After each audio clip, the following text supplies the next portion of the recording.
On today's Talent Cast, I quote both Adamant and David Bowie, so you can guess about exactly how old I am. We'll be right back. Hello, and welcome to the Talent Cast. I'm your host, James Ellis.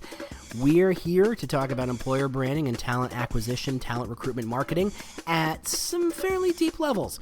We're not here to pitch books. We're not here to pitch software. This is a 100% pitch-free zone. We're here to go back to first principles and really think through what it's going to take for you to be better at employer brand and talent acquisition, for you to win the war for talent. Yes, that's a bad metaphor. Yes, people shouldn't say it. Yes, it's also my Twitter handle, so I can't help you. This will not be your standard podcast. This will be a little goofy, a little weird, a little bit of me. Hopefully, you're going to learn something from it. If you like it, please tell people. If you like it a lot, review us on iTunes and Google Play. Otherwise, you can learn more about us or talk to us directly on Twitter, again, at The War for Talent, or just go to our website, thetalentcast.com. So that having been said, here's the show. Hey, James Ellis here on the Talent Cast. Thanks so much for listening. Let's just get right to it. To start off with, a little bit about myself. I subscribe to both GQ and Esquire. I don't have the means to afford the clothes which they offer. I think spending more than $200 or $300 on a jacket is something you do every once in a while, not just kind of whatever. I don't have $1,000 suits. Would love some. Thanks if you're offering. Yes, that'd be great.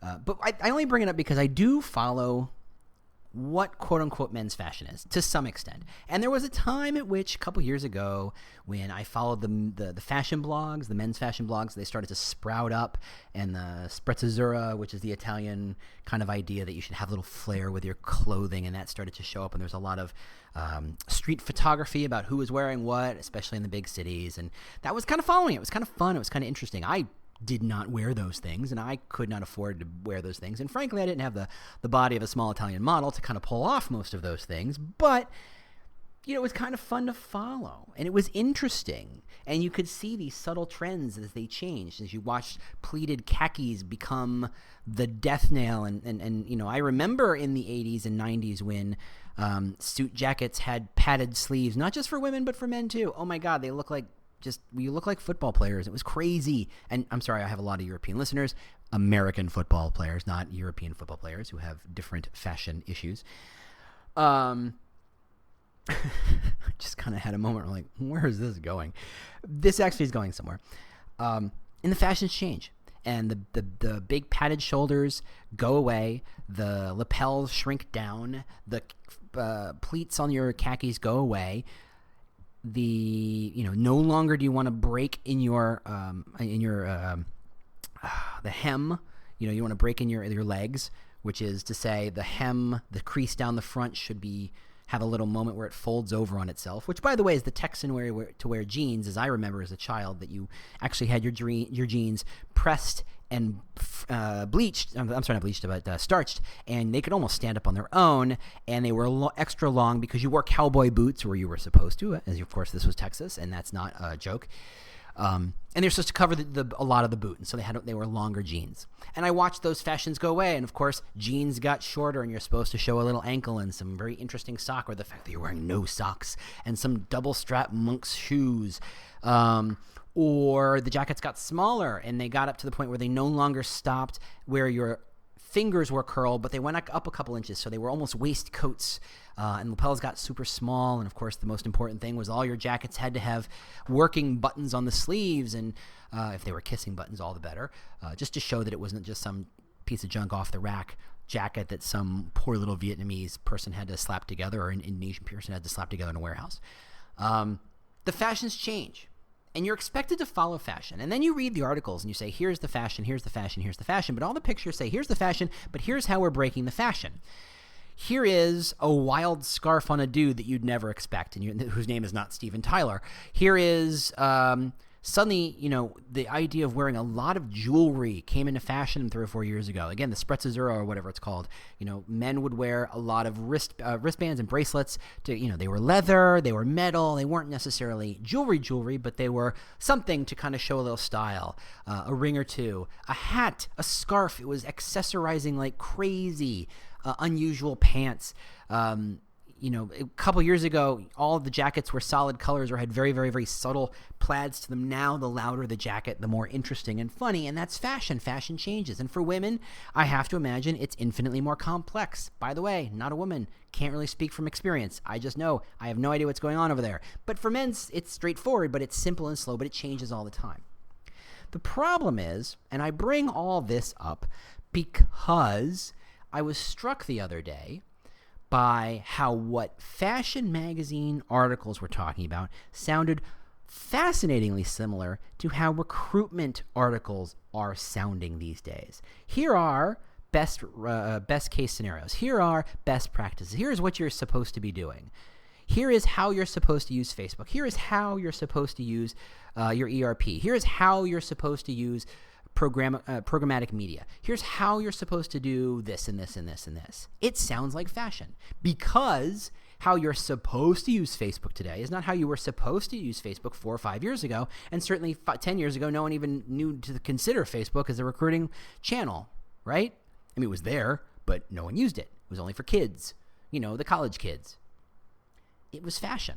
How you're supposed to use SEO or why you're supposed to care about SEO or SEM or social media or content marketing. It's fashion, okay? When I worked at an agency, 1 year it was all about programmatic. 1 year it was all about content and social. 1 year it was all about SEO. 1 year it was all about something else. And that fashion changed, and everybody was expected to follow along. And the articles got written about, hey, everybody, you're supposed to do this now. Hey, everybody, you're not supposed to wear white pants after Labor Day. Again, for my European listeners, Labor Day is a day in September, early September, signifying the end of summer. And if you wear white pants after that, it's somewhat gauche because white pants are a summer thing. And it's the dumbest rule that ever happened, except for the fact that in the winter, nobody wants to wear white pants because they get sloppy. So other than that, it's a dumb rule. But it's fashion. And you're expected to follow fashion. And everybody talks about it like fashion. Everybody follows the trends. Everybody wants to know what's the next big trend. Everybody wants to know what's the next tool they're supposed to be using. Everybody wants to know what the next big thing to follow is, what they're supposed to care about next. Fashion is stupid. Following fashion only works not to get ahead, but to avoid looking dumb. Right? I read GQ and Esquire so that I know, hey, that jacket you have with the big lapels, stick it in the back of that closet, come back in 10 years. Not anymore. Hey, that 3-button jacket that's a little more stiff, yeah, that's not the thing anymore. You want an unlined jacket. Cotton or linen would be best. Very unstructured, it's almost flimsy. It almost feels like a sweatshirt, but that's fine. But we're still going to charge you $1,200 for it anyway. That's what you should be wearing now. This is fashion. And since I'm telling you these rules, I'm telling everyone these rules, thus everyone will be doing it. This is how you keep from looking dumb. This is how everyone's supposed to look these days. And then we watch videos from the 80s and go, why the hell was everybody wearing Dayglow? What the hell was up with those jelly bracelets? Why was everybody scrunchies and hair, ties on the side of their head? Dudes, what's up with that jacket? You play football? What is going on with those pants? How much fabric did you need to make that suit? You could make 2 suits with that suit. My God, what are you doing? And we feel crazy because we look back at the fashion of the past and we go, oh, we were so silly back then. And then 10 years from now, we do it again. By the way, Esquire saying we should wear pleated khakis again. What in God's name is happening in this world? Anyway, fashion isn't about making you better. Fashion is about avoiding looking dumb. It's a defensive motion. It's a defensive action. It's not how you get good. It's how you keep from looking bad. Simple as that. And the same is true for recruitment marketing. Everybody's pitching solutions. Everybody's pitching this idea, that idea. And honestly, they're pitching these rules around which they're supposed to work, but no one really knows. But if everybody's doing it, no one gets fired for doing it. If this is the year of Facebook, or this is the year of Instagram, or this is the year of video recruiting, or whatever this is the year of, and you can show me 1,000 other big name companies doing it, when you convince your boss to do it and it doesn't really move the needle, it's not your fault. You were told to do it. The fashion magazines told you to do it. So you did it. And if it didn't work, well, that's just the fates, and we'll try it again next year. Following these rules doesn't guarantee success. It just guarantees that no one's going to blame you when they don't. And that sucks. I mean, you followed the rules, right? So that's not your fault. You followed the rules. And as I've said in previous podcasts, there's nothing HR likes more than a rule and following it to the letter. And if you are there following the rules, you can't get in trouble. I mean, you won't do your job any better and you won't be able to recruit any better, but yeah, you won't get fired. You're fine. Hey, just interrupting myself for just a second, just to remind you that because this podcast has made me extraordinarily wealthy, there's really nothing you can do. You don't have to buy anything. You don't have to make any commercials or anything. You do not have to donate anything at all to keep this podcast going. Again, wealthy beyond my wildest dreams. Thank you all. I appreciate it. All you can do to help me make this podcast even better somehow is to review us on iTunes and Google Play and other places that you review and share podcast information. That's all you got to do. Leave some stars, leave a review, whatever you got to do. We really appreciate it. It's what keeps us going. Thanks to the people who've done it already, but keep them coming. We really do, like I said, we really do appreciate that. That's all I had to say. Again, I want to stop interrupting myself to bring you the amazing voices of me. Bye. So I'm going to say this. I'm going to say this right now. And if you got kids listening, cover their ears. Earmuff kids, screw the rules. Rules are stupid. To quote the one and only Adamant, we don't follow fashion. That'd be a joke. And that is the truth. That is the truth about recruitment marketing. If you decide to use a tactic because 1,000 other people are using a tactic, how special is that tactic? If you get into SEO because everybody else is getting into SEO, if you're not the first in but you're the 1,000,000th in, you are playing catch up for the rest of your life. You are playing defense. You're doing it because you don't want to look silly, because you don't want to be the only idiot who didn't invest in SEO, when you could take your time and money that you would have invested in SEO when everybody else is investing in SEO, and you invested it someplace else where nobody was. You know why? You didn't do that because it was scary, because it wasn't in fashion. You are the person wearing big pants in the, now. You're wearing the big old jacket with the football padding. And you know what? People pull it off. That's what I love about fashion magazines. They always show the one guy or the couple of guys who are just pulling it off. I'm going to break a bunch of rules here, but I know why I'm breaking it. I have a reason for why I'm breaking it, and I'm breaking it, and I'm pulling it off, my friend. I don't care what it is. I don't care if they're ostentatious boots. I don't care if it's jewelry or no jewelry. I don't care. Hey, you know Pharrell, the guy who does the Minion song and was in a band called Nerd and produced pretty much every song that you liked in the early 2000s? He wore the world's biggest hat. So what was it, the Grammys? To the point where even Arby's was making fun of him, and their logo was a big cowboy hat. It was a ludicrous hat. It was an insanely stupid hat. It was laughable. Not laughable after the fact or snickering behind his back, but at your face, laughable. The man pulled it off. The man pulled it off. Good for you, Pharrell. That is a dumb hat. But man, you pulled that off. Good for you. So don't take from recruiting marketing model what the magazines say to do. Here are the rules. Follow the rules. Again, earmuffs, kids. Screw the rules. If you want to replace the word screw with a four-letter word starting with F, feel free. I certainly thought about it. But forget the rules.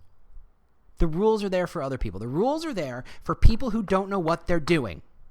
The rules are there for people who don't think about this stuff and worry about this stuff and care about this stuff and understand why things do or don't work. The rules are there for the sheep to follow. I follow the rules that GQ and Esquire magazine lay out because why? Because I don't have the time to be the guy worrying about the jewelry and looking at every blog and thinking about why this jacket works and that. I have a day job. I got a thing. This is an interest, but not something I take seriously. It's interesting. The articles are good. That's why I read it. I don't really take fashion seriously. I don't spend most of my budget on my closet. So I follow the rules. In recruitment marketing, I certainly don't. Why? Because I'm smart and I think it through, and this is what I worry about and focus on all day, every day, just like you. To quote David Bowie, "We are the Goon Squad, and we're coming to town." In your head, you just went beep, beep, and I love you for it. Fashion turned to the left, right? Everybody follow along. You can't be mad when you're following along. You can't be blamed when you're following along, except you are smarter than that. Regardless of what the podcasts say, regardless of what the articles say, whether they're mine or not, doesn't matter. I don't want you to listen to me because I say, hey, by the way, this is the year of content marketing, which, by the way, I've said in many articles. I want you to think it through. I want you to say, okay, content marketing is the thing. Let me understand it. Let me understand why it's supposed to work. And then let me have the brains to actually evaluate the concept on its merits relative to my specific needs. And you know why you do that? Because you're a damn professional is what you is. You are a rock star of this job. That is what you're expected to do. This is why they pay you. Not to follow fashion, but to make it. To decide when to choose the rule, to change the rules and break the rules, and which rules you need to follow, and when you wear just a big old hat, right?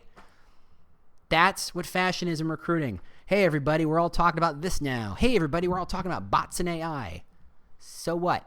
There is a killing in the recruitment marketing world made on the backs of, I don't know, email, texting, SEO probably. There's probably open areas still there to be left to be found, and especially when everybody who 3 years ago invested in SEO like it was the second coming of ATSs, they invested like crazy, and then fashion changed, and went, oh, okay, we're all about SEM now? Oh, okay, we have to spend money now? Great, okay, I'll do that. And they all go do that. They all left their SEO just kind of sitting there. And as the world of SEO changed and they didn't change their strategy, they got worse and worse. So that means for you, now is the time to invest in SEO. Why? Because ain't nobody caring about SEO this year.